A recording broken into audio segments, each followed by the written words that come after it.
What news বাংলায় আপনাদের স্বাগত জানাচ্ছি। যেই খবরটি নিয়ে আজকে আপনাদের সামনে এসেছি, রাজ্যের বিরোধী দলনেতা বিজেপির তিনি শুভেন্দু অধিকারী তিনি দাবি করেছেন বা তিনি আহ্বান জানিয়েছেন গতকাল তমলুকে যে তারা আগামী ২৬ সালে যখন বিধানসভা নির্বাচন হবে তাতে তারা ১৮০ আসন নিয়ে জিতে আসতে চায়, এরকমই একটি বার্তা তাদের কর্মী এবং সমর্থকদের উদ্দেশ্যে দিয়েছেন।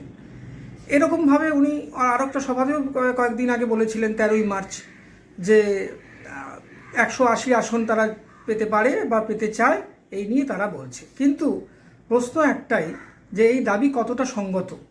যে কোনো রাজনৈতিক দল ভোটে লড়াই করতে পারে, তারা যে কোনো আসন পাওয়ার দাবি করতে পারে, এটা তাদের গণতান্ত্রিক অধিকার, সেই নিয়ে কোনো বক্তব্য কিছু থাকা উচিত নয়। কিন্তু প্রশ্ন হচ্ছে একটা পলিটিক্যাল অ্যানালিসিস যদি হয় তাহলে শুভেন্দু অধিকারী এই দাবি কতটা সঙ্গত।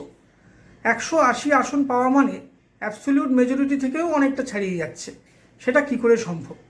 যারা আসন নরেন্দ্র মোদীজিকে দিয়েছেন, শপথ নিন আমরা দেব ১৬, রাজ্যে হব ১৮০ অন্তত এবং মমতাকে প্রাক্তন করব।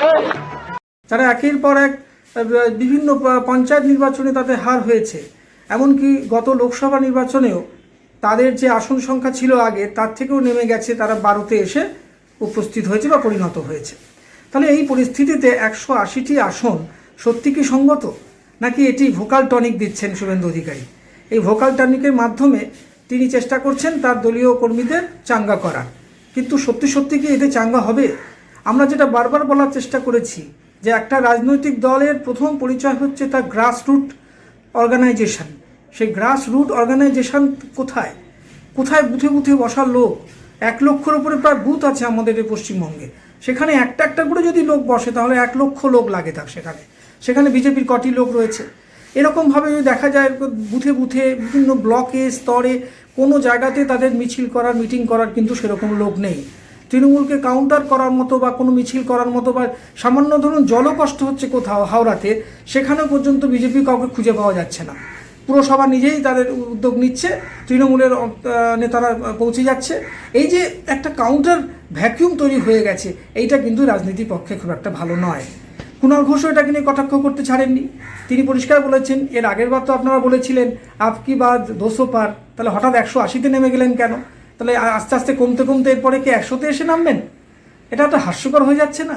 একটা পলিটিক্যাল পার্টি যখন তখন বলে দিচ্ছে, যে কোনো ফিগার বলে দিচ্ছে।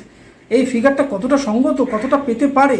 তাদের গ্রাসরুট অর্গানাইজেশন নেই, তারা বুথে লোক বাড়াতে পারছে না, তারা কোনোভাবে কোনো অর্গানাইজেশন বাড়াতে পারছে না, কোনো মিছিল মিটিং করার মতো পতাকা হাতে দেওয়ার লোক নেই, অথচ ১৮০ বলে দিলেন।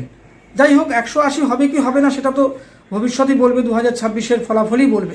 কিন্তু সামগ্রিক পরিস্থিতি অনুযায়ী যদি দেখতে পাই তবে কিন্তু শুভেন্দু অধিকারীর এই বক্তব্যের সঙ্গে বাস্তবে বিজেপি পরিস্থিতি কোনো সম্পর্ক নেই। বিজেপি এমন একটি রাজনৈতিক দলে পরিণত হয়েছে পশ্চিমবঙ্গে, সেখানে শুধুমাত্র কয়েকজন নেতা নির্ভর হয়ে যাচ্ছে।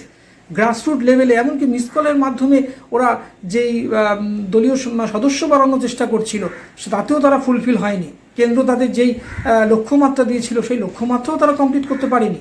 এটা কিন্তু একটা সত্যি সত্যি চিন্তার ব্যাপার তাদের পক্ষে। যাই হোক, আপনারা প্রতিবেদন দেখবেন, শুভেন্দু অধিকারীর বক্তব্য শুনুন, এবং আমাদের মনে হয় যে এই ১৮০ পাবে কি পাবে না সেটা তো ভবিষ্যতে বলবে, আপনারা বলবেন। নমস্কার।